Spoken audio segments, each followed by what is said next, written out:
Moikka! Hey! Welcome to our podcast, Mastering Finland.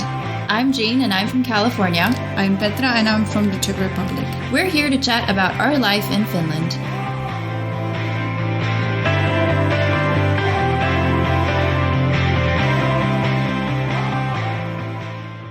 Okay, hi everyone! Welcome back to our podcast. Today we have a guest here with us. Her name is Saswati, but I call her Sasi, or her friends call her Sasi. And she and I met while we were studying at the University of Jyväskylä in the master's degree program for education. So Saswati, welcome to our podcast. Thank you. So Saswati, can you just tell us a little bit about yourself? Where are you from and when did you come here? So I am from India and more specifically from New Delhi. That's where I grew up. Okay. I came to Finland in 2017 August. So I've been here ever since then. Okay, so this is your third year here. Yes. Yeah. This is my third year. Okay. Yes. All right. So how did you hear about Finland, or how did you come to know about Finland, and what made you want to come here? So before I came to Finland, I was actually working as a teacher for 3 years. And out of the 3 years, 1 year I worked in a private school in India.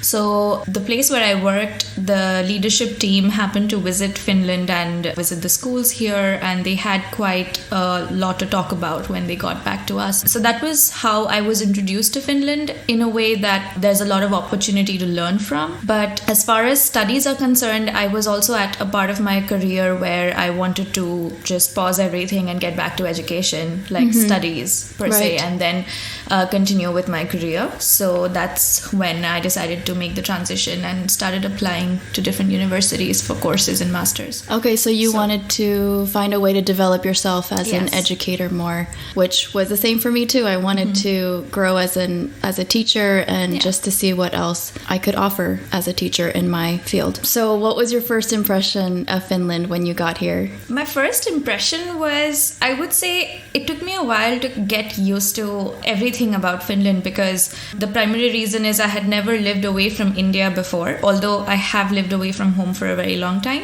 But culturally, I felt like this place was a lot different, and even demographically, like how the number of people are so less, and the importance given to personal space and all of that. Like it was suddenly like, okay, I'm breathing fresh air a little bit too much here. What is that smell? Why does it smell so where's the pollution? Why is everything so fresh? It is so fresh here. That's true. Just the amount of trees. I feel like Jyväskylä is a lot more different than any other city in Finland, where at least the slightly more crowded ones, like especially if you go to Helsinki, it's like in the south. It's like any other capital city, but Jyväskylä is like a perfect balance between the nature as well as basic city life. So I kind of found that a bit difficult in the beginning to get used to it, and to get onto a bus and have a guaranteed seat, and have been so used to like hanging literally from the buses at like office rush hours back home, and it was quite different back home, to be honest. It's a huge contrast. It's a huge contrast. And then, okay, that's a very small thing, but then like when you move to a new place, you're also anxious about how the environment would be, how people would be, and especially I had no idea about Finnish as a language. Same here. So it was like difficult in the first couple of weeks, I would say, but the solace I found was in the group that I was with at that time. Like we were in our Finnish course. Oh, that's right. You guys came a month earlier. The course started in August. Yes. So that Finnish course really gave us a lot of, I would say, insight into the culture and the language. And the smaller groups that we had, and even the tutors that we had from the university, at least I had really good tutors, and I found great friends in them as well. So that started off really well. And tutors are people, for those of you who don't know, are people who are assigned to help incoming students. Yes, to yes. like settle into life there with all the practical things. Exactly, all the practical things, and also because we don't know the language, and of course most of them don't know it either. They also figured their life around things here on their own, but it's always better to learn through experience. Exactly. And I think that's why the foreign community, the international community, is so important, because there is very little known about Finland other than what is on the news, which is what, like, Santa Claus, snow, and like education, because they're in the news, and at least in the education field, they're very well known. That's true. And also, like, later when I realized the role of an international tutor, I did that myself the following year. And that was also quite insightful, like how I could give through my experiences. Yes. It's so important to share what we have learned, because we're a great resource for each other. That's true. So how was your transition into life in Finland? I guess, so you mentioned it was such a huge contrast. Yes. But I guess the day-to-day, how did you find it? Day-to-day, I feel like in the beginning, because you're not so close to the university and your course per se, it's not something that welcomes you. But in the beginning, it's more like these kind of language courses, and, when you're making your own little social circle, those kind of things kind of welcome you to a new country. And then eventually the transition towards studies and so on was also very different. Like, I am used to a very tightly scheduled curriculum, and with very strong, like, do or die situation when it comes to like submitting assignments and so on. Right. There is no like wiggle room for you to like have an opinion about, No, so it was really refreshing to see there's or feel the academic transition here, considering how much of freedom you have and autonomy you have as a student as well. So I felt like there was a lot of time for me to, reflect and think about my choices, particularly even in courses that you take here. So that was new and refreshing. That's so true. And I completely agree. And I just felt like there was more freedom and like room to breathe. And just really enjoy the academic experience and really delve into the learning process. They really allow you to own the learning process. Yes, it's very personal, and they give you the benefit of the individual difference that there is. So exactly. So did you experience any culture shock? Anything specific you remember? I don't remember anything too specific, but there's one thing I remember, that like here people are not very used to hugging each other. I think this was mentioned also. It's been it's like, well, mine was a little different because there was a guy involved in the process, and I remember like we hugged once, and he kind of... Wait, like romantically? Not really romantically. Like, in my opinion, I would hug all my guy friends even back in India, like the closest ones. Exactly. And so because we had known each other for quite a few months, so I thought that maybe like I can... And we met like through friends. It wasn't like, through any particular channel. Like randomly, So because we met that way, I felt like we connected very well. And I just gave him a very, like a warm hug on a bad day sort of a thing, and then he kind of like thought differently about it, and it was perceived very differently, and I was like, okay. And eventually I had to kind of like break off our friendship because it was really taking nasty turns. It got that awkward. It got really awkward. And then I later realized that perhaps it was my fault as well, that since people here are not so open in terms of that, and I feel like there is a kind of distance maintained even in friendship. So even though you are the greatest of friends, that doesn't necessarily mean that you kind of need to have any kind of physical contact. Like, I've never seen two guy friends hug each other here that much. Like, I'm trying to think. I don't think I've ever witnessed that. Yeah, I haven't. And so I feel like the way they express their friendship towards another person is very different. So that was a bit of a cultural shock for me. But apart from that, like, getting acquainted with the culture got eased out for me because of my Finnish family. So that's right. Yes. So through the friendship program at the university, where Finnish families can basically, like, quote unquote, adopt a international student and just like, I guess, form a friendship with them. Yeah, it's been 3 years now that I know them, and we still do a lot of things together, and we are very close with each other. But in the beginning, I remember it used to be like getting to know each other, cooking for them, and doing like the pretty basic things that you would do for someone to get to know your culture. Yeah, exactly. And I guess that led to like more and more things together, and it was quite fun. And then they were actually very different compared to other Finnish people here. Like I feel like they're super outgoing and super talkative, and I never really felt that, you know, people are kind of zombies. Zombies. Yeah, like in a way that, you know, because a lot of my friends also keep talking about how less talkative people are here, and you can't just strike a conversation with them, with anyone. No, you can't just strike a Yeah, they're like socially very reserved. So I saw the complete opposite with them, and that kind of made me feel that, okay, like there's still hope. Still, you saw the light at the end of the tunnel. I did, and I think that eased out a lot. For me, and I would imagine. So I'll tell you how it happened. Like I came here in August, and I got to know them already by the end of August. So my transition wasn't that bad. Yeah. They made it easier. They made it easier. Like we would meet every other week to wow, that's pretty often. Yeah, to hang out and so on. Yeah. And of course, like over time, you just you get busy with studies and stuff, so things do get slightly more, I would say, scanty when it comes to like putting it in the whole schedule. But then, I mean, eventually I realized that it's the relationship that you start with. And now I remember having a conversation with them that, you know, are you going to be having any more friendship, you know, friendship family? They're going to cheat on you.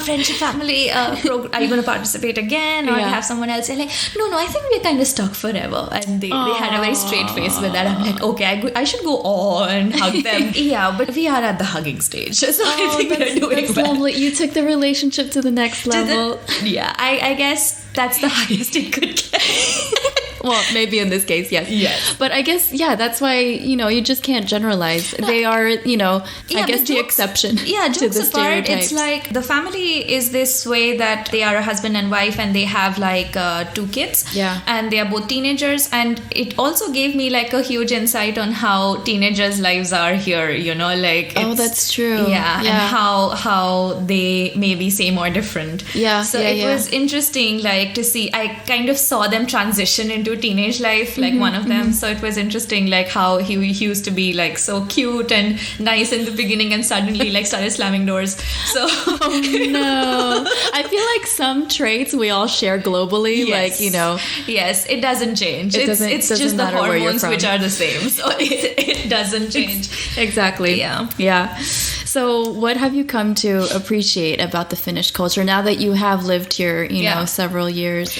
I think it's the scope that they give you to be yourself, and the amount of acceptance you feel when you meet someone and when they kind of accept you. And they, for example, I would again go back to my Finnish family, like how accepting they were of the person I am in general, because I feel like I've always lived through this this pressure of living with or living according to somebody else's expectations. So I felt very refreshed here when I met them. And even apart from that, like as far as my colleagues are concerned, and even the professors at the university, I felt like they do give you a lot of personal space and grow within that space. Right. Yeah. So that is something very new and very, I would say, filled with learning for me. Yeah.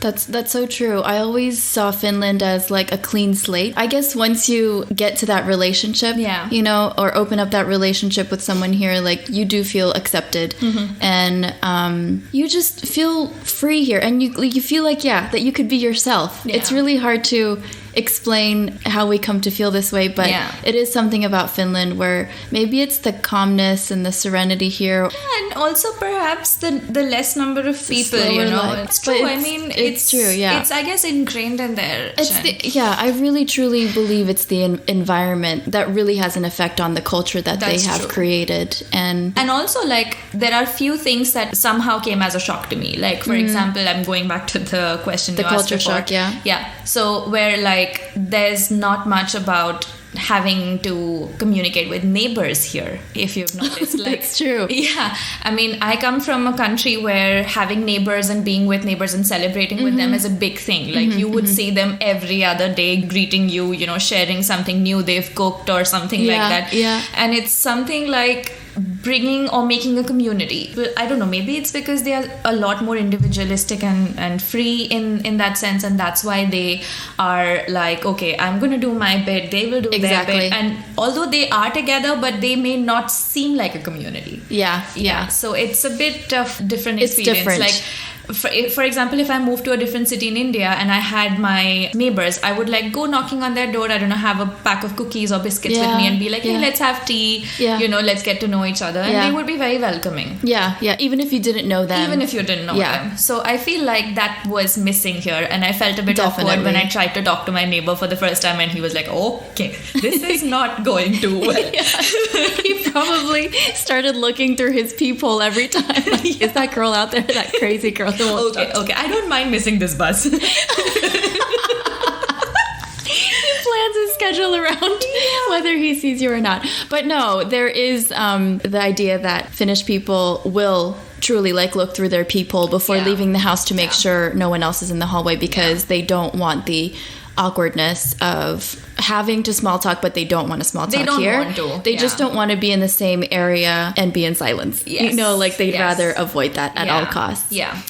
I guess we kind of touched on your struggles, but in addition to having a hard time building a sense of community, or maybe initially once you came here, is there anything else that comes to mind in terms of the difficulties you face here? Apart from that, really not much. Like, of course, like you do get a lot of unwanted attention when you are at a place, for example, in a room filled with just Finnish people. Or, oh, really? Yeah, quite often, like... That's true. Yeah, I feel like, although they are very accommodating in that way that, you know, if two people see that the third person is not Finnish and he or she's not understanding what's being spoken about, they would like try to, you know, jump in and help. Yeah. So I felt like that is something that they want to do. In what situation do you mean? Like, for example, since I work at the university now, I feel like quite often a lot of communication happens in Finnish. And in that sense, yes, in that sense, I need to quite often ask my colleagues to help me understand what is it about, or because like if you put an email through, you know, Google Translate, it may not give you the right meaning. So it's often slightly like difficult for me there. Yeah. Because I do ignore a few emails as well. Because it's in Finnish. Because it's in Finnish. I mean, you don't ignore it intentionally. It's just that... Yeah, and how many times would you keep going back and forth with that? Exactly. But I kind of have a feeling like there could be scope of improvement over there, considering the number of international students increasing. Yes, and let me just tell our listeners that you are in a PhD program right now. Yes, so I am in a PhD program. By work, that's what she means. Yeah. And so I feel like that is something that can be improved upon. And apart from that, like when I was within an international community studying a master's degree program and with an international group, I guess the communication was a lot different. Yeah. I think because they knew it was an international program, everything was catered to us and communicated in English. Yes. But like within the university, when you're doing doctoral studies, like I myself have been trying slightly harder to learn Finnish and to, of course, even if I do, I know that it can't be at a level where I use it as an official language. Right. I would still continue working in English, but then I want to have Finnish at a level where I can communicate. At the very least. Yes, to kind of integrate a little better within the community. Yeah.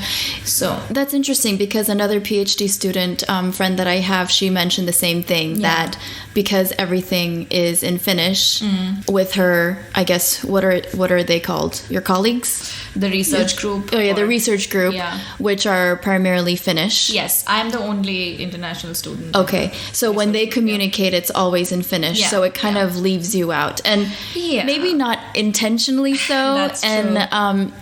But it still kind of, in a way, separates you. Yeah, it does. And quite often I feel that to also push for creating certain expectations. Like I remember I had to be very explicit about certain things that, you know, like it's not really helping me process information within, you know, a group where they are constantly switching between English and Finnish, because I'm understanding are the English bits. Right, so you told them this. Yes. Yeah. I had to communicate that, and now people are a lot more mindful that if they start speaking in Finnish, somebody else in the group nudges them that, hey, you know, like, you better. Yeah.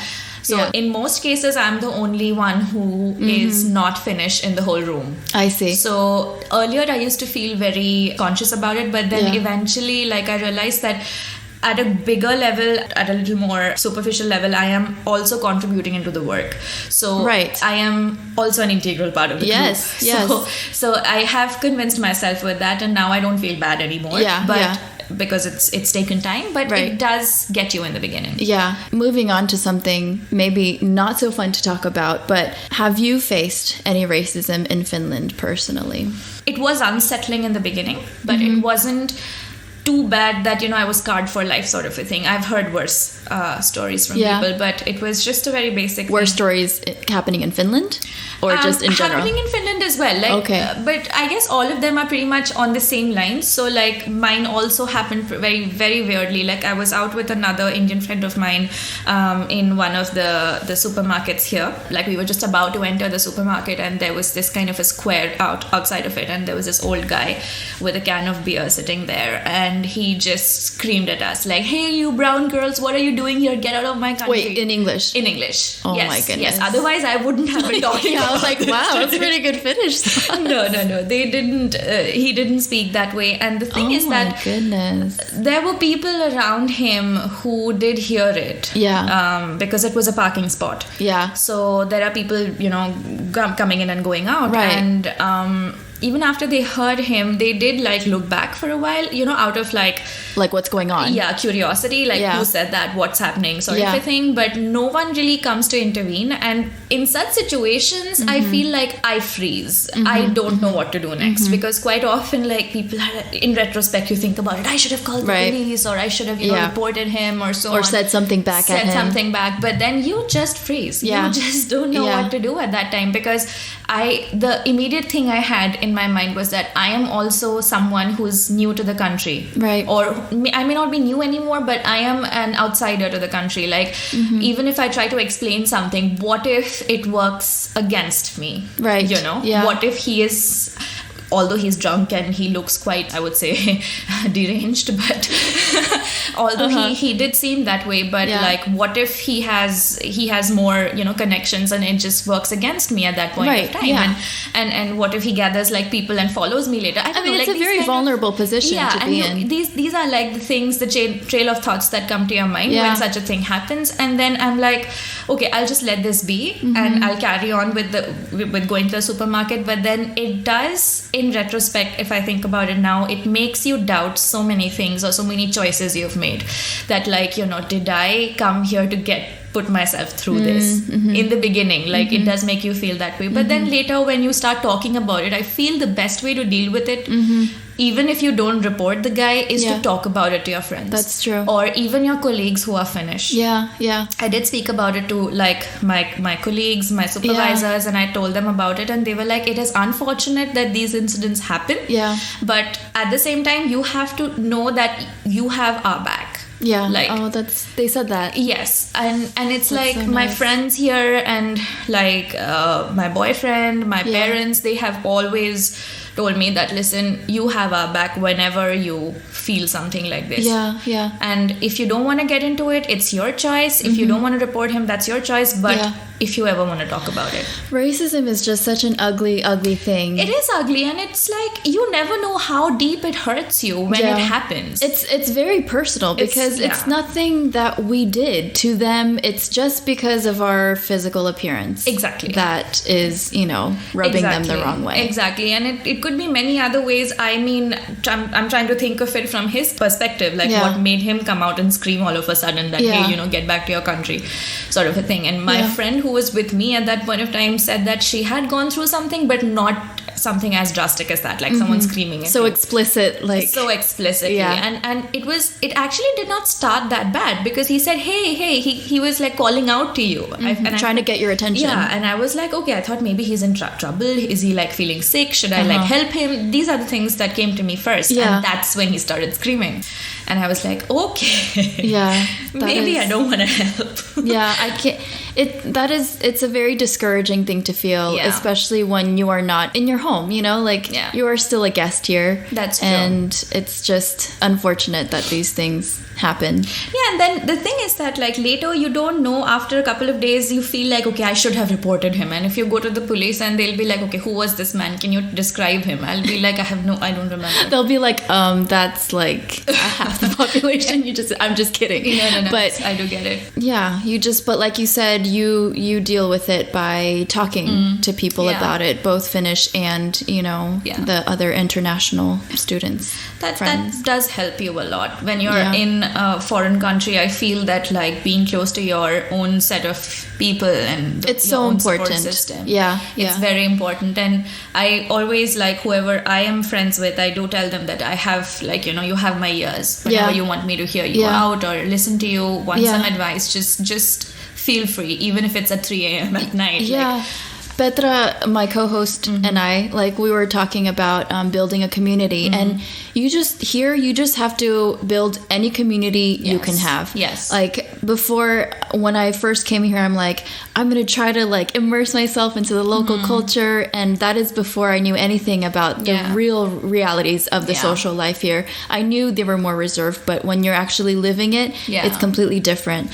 And so building a community is key. And especially now with the whole like coronavirus thing that's happening. That's true. And I'm Asian, and so like I'm always like, oh my gosh, do they think they when they look at me, are they thinking immediately like coronavirus? And I'm like, I had a cold the past like couple of weeks. People are probably like, you should go get checked.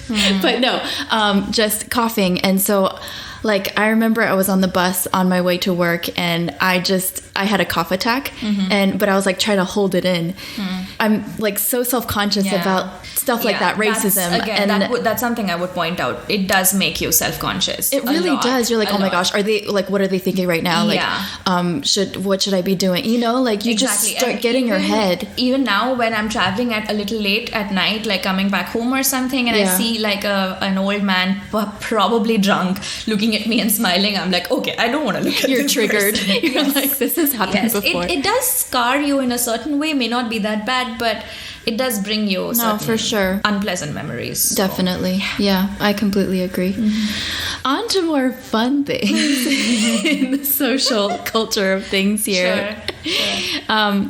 So you did mention that you have a boyfriend. Yeah. I like how you like snuck that in there. I thought smooth. Yeah, well, it's been a while, so I thought. Yeah, maybe. Yeah, and he is Finnish. Yes, right. He is Finnish. So how is it, just in general? How is it to date a Finnish guy? How it started between us was very, I would say, different. So we met through online dating, and then we started talking like I think 1 year ago once. Okay. Like at some point, and then for some reason, because you know how online dating can be so frustrating and like it's annoying, yes, you're and then you just me. and you just want to get off it as soon as you get on it. So that is so true. Yeah, and I was at a point where I was like going through that phase when I'd met a few people, and they're like, no, we just wanted to see how it feels to like date a non-Finnish girl. Like a Finnish guy had told me that. Okay. Yeah, and I'm like, that's disgusting. It feels so like again, that objectification part of things. Right. It just feels that way, and I'm like feels so shallow. Like you're just this is not what I want. So I just then something like that would happen, and I'd be like, okay, I don't want to date anymore. So I would just get off the app. So we did start talking like for a few maybe days. Yeah. if I remember correctly. And then I decided to get off the app, and I never really reconnected with him. So we just stopped talking, and there was like months of silence in the middle. After that, we again started talking like the following, I would say, autumn. Yeah. So there was this whole summer, springtime that we had no clue. No contact. Yeah, no contact.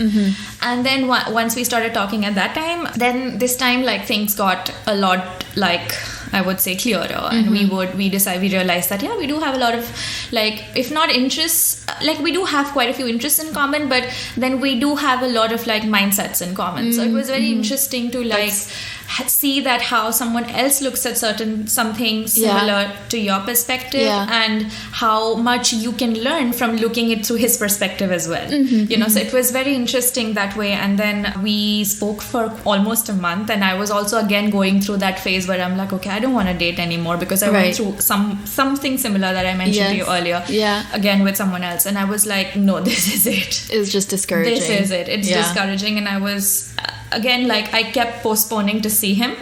And he got really annoyed. He was like, he told me after he met me that I was this close to removing your contact from Facebook. No. So we started talking on Facebook. So I'm like, this close to removing your contact. Like, I understand how frustrating it could be that, you know, you think that your conversations are going so well, and you're looking forward to meet someone, and that person is constantly pushing you back. And then we decided to meet one day, and then we went out for coffee finally. But I was like, before that there was this dramatic thing where I was like, okay, I'm going to make a phone call, and I'm going to tell him that what I'm going through and what's going on in my mind right now. That in terms of your relationship with him. In terms of my relationship with him, and in terms of what I've had been facing before. Right. So in case I react or I cry or say whatever, act up, he knows what's going on at the back, and, you know, he has the context of it. So we had a little like sappy call, and I'm like before we met, and then we met finally, and before we knew it, like, I met him somewhat like around 4:35 in the evening, and we were literally kicked out of the coffee shop. Like, we sat and it was one of those days. Like, it just flowed so smoothly, the conversation and everything. Exactly. But again, like, I realized then that I'm so awkward with people. Like, earlier I used to always be super socially active, and I still feel I am, but then that day, I don't know what happened, I really wanted to give him a hug, but then before you brought flashbacks up. before I could hug him, he was like, okay, bye.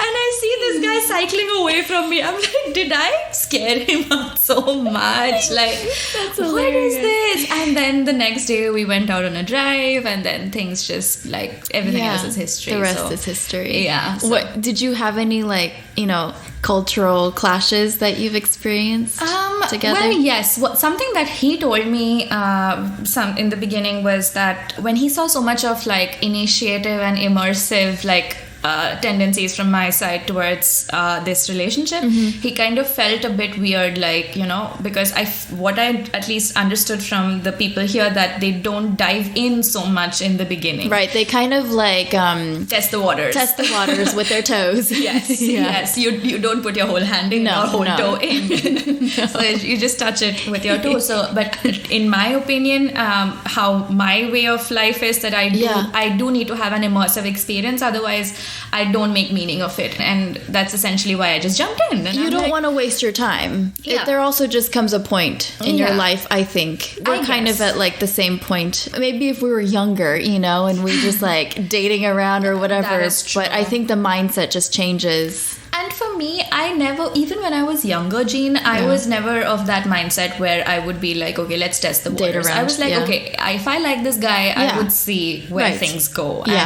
And to me, I would be like, you know, whole and soul into it. So whole and soul.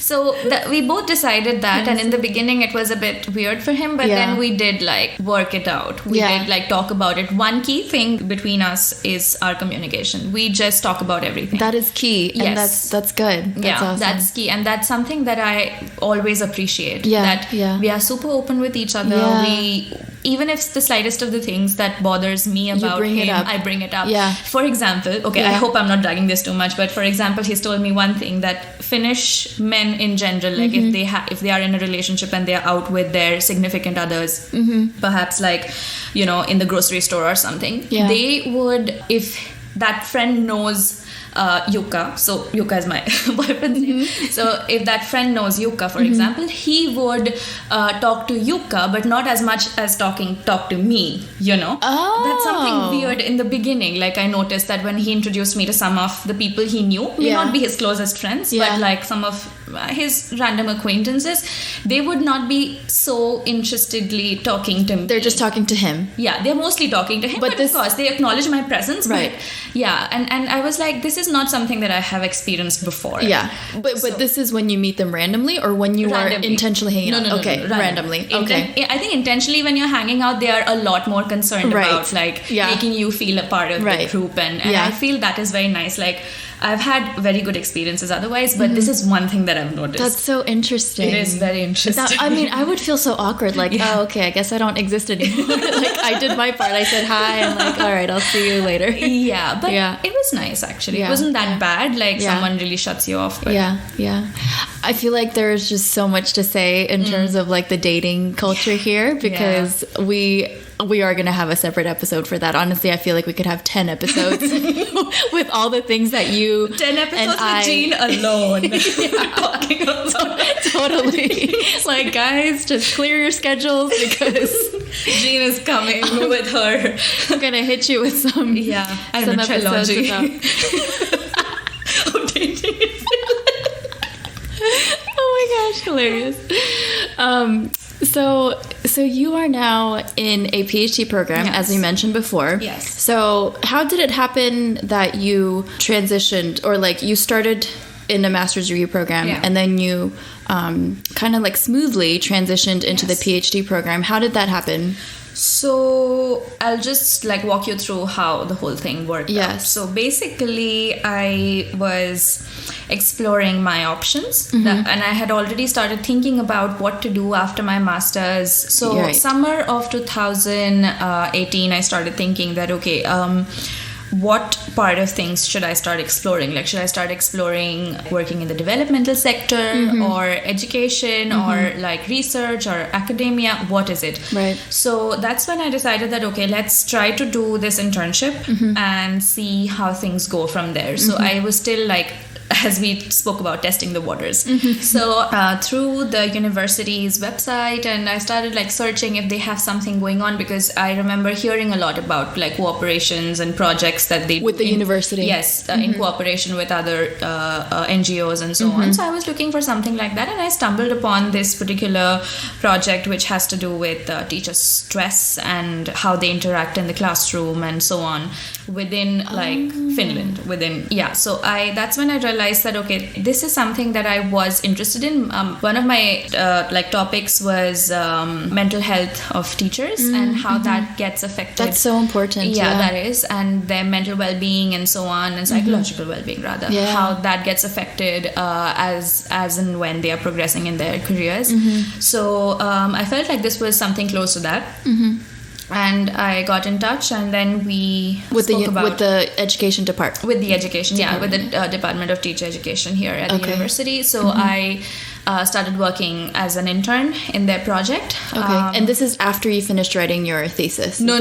This is when we were at the planning stage, like writing my research proposal. So that was then when I decided, because in the summer people go back home and they decide to collect data, and I was still thinking what to do. Like, should I go back home and collect data about like something that I was very vaguely interested in, or should I just like deep dive into this and see how this pans out?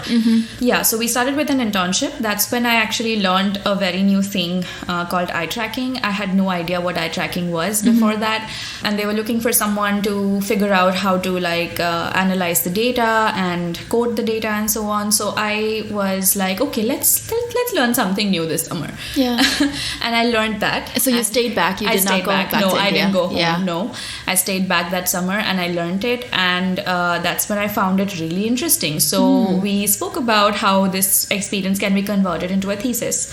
So that's when like I decided on working on a master's thesis, and then as we went along and we saw that like I was working with the data pretty well, I spoke about like would there be an opportunity to take this forward into a PhD, and earlier basically my supervisors did ask me that, you know, am I interested in an academic career or am I working towards it? I was like, I'm not so sure yet, but we could talk about it later, because I was still of the opinion that I wanted to go home and, you know, after graduating from the master's program. Exactly.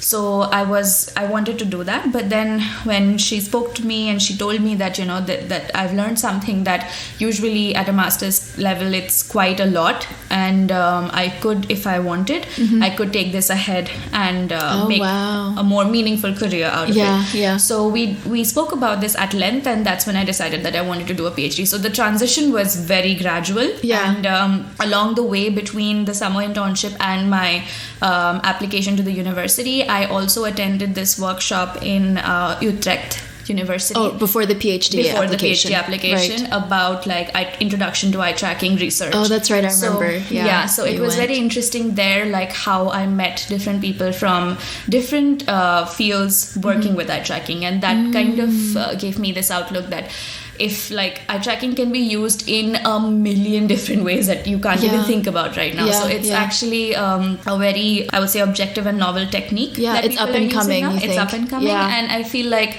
learning about it is going to be, if nothing, then it's just a great thing to learn. Yeah. I mean, eventually I'll see how this goes, but then for now I have not regretted that decision. Yeah. So you really planned ahead, because you also finished your you submitted your master's thesis like a semester earlier than us. You submitted it in December or December January? 2018. December 2018. Yes. And we were scheduled, I guess, to graduate in June of 2019. Yes. So Saswati was actually, several months ahead of us. I did finish it earlier, and I think the summer internship kind of eased things out for me because I had already started getting used to the data. And oh, that's right. You got a head start on all of us. Yes. So that was quite nice. Yeah. And then, that's when so I was at the point where I could write my research proposal and kind of like figured out how I'm going to work on the 3 articles. So in our university, we have like 2 kinds of thesis that we can write for our doctoral program. One is this monograph, and the other is an article-based dissertation. So monograph is like this whole long research that you write like from page 1 to page 125. That's what we wrote, right? Sort of a long thesis. Yes, exactly. But like article-based is where you have 3 different studies, but these 3 different studies are published in international journals. So then your research gets a lot of exposure. Okay. So based on that, then you can think about like further career in research.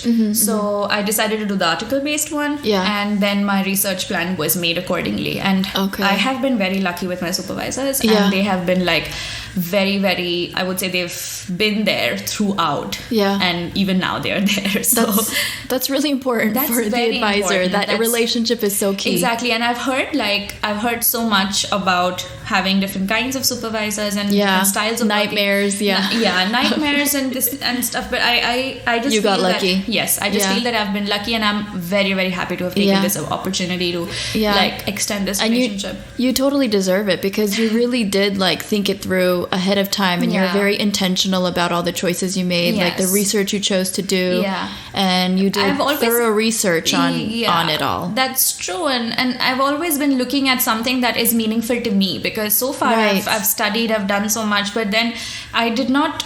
This is that one thing that I felt very close to, and I was like, okay, if I feel close to it, I know I won't leave it. That's right. Yeah. So I wanted to like have a personal meaning for you. Yeah. Well, you have 3 more years. Left. I plan. Of course, it's again a plan. I don't know how it's gonna work, but I plan to graduate in spring of 2023 as of now. Yeah. So I know your life here is still not yet over. It's you still have a ways to go. But looking back, knowing what you know now, what advice would you give yourself to the Saswati that first came to Finland, and I guess that like first year of that transition period? Yeah, I would like tell myself to be even more open to all sorts of experiences. Like today, if you ask me to do something super like out of the box, I would not hold myself back like as I was back then. For instance, how do I say it? In terms of traveling abroad, or you know, in terms of like going to another city or country all alone. Like I had lots of apprehensions, but now that I did it once, I would do it many times. I really don't mind. But like as far as my profession is concerned and things like that, I may not be getting everything from this university. So at this point of time, like I'm also exploring opportunities of like studying courses and you know going for workshops which happen abroad, which actually broadens my perspective. So like I am a lot more comfortable talking to people and, you know, telling them about my interests and stuff like that. So my advice to myself would be to just carry on doing that and being a lot more open to like experiences. And I make me uncomfortable. Yes, outside of your comfort zone, because that's when you grow. Yes, I totally agree. I totally agree on that. And I think that advice could also be for international people that come to Finland is to be open to the culture, even though maybe they're more reserved, the people at least. I guess just be understanding, right? Like this is a different context. You can't bring your own context into the situation because it is so completely different here. Stepping into another person's shoe is very important as well. That's like true. When someone asks you something very, very random about your country, that's particularly because that person has no background about it. And you also need to understand that like not everyone in Europe actually gets the chance to visit like Asian countries that easily, considering how expensive tickets are and so on. Like you can't really expect them. But you just have to be a global ambassador of your own, you know, and Yes. And I have started thinking about those things differently and not really kind of judging someone based on the kind of things they ask me. Based on your background and culture and things. I completely agree. Thank you so much, Sas. I'm so Sas. That's our nickname for her. Saswati. Thank you so much, Saswati, for letting us interview you. And thank you. This was actually a huge reflective session for me too. Like thinking about where I started and where I am now. I can see two me's. Two me's. And onward you go into the next 3 years. Thank you. All right, Sas, thank you again. And thank you to our listeners. And we'll see you next week.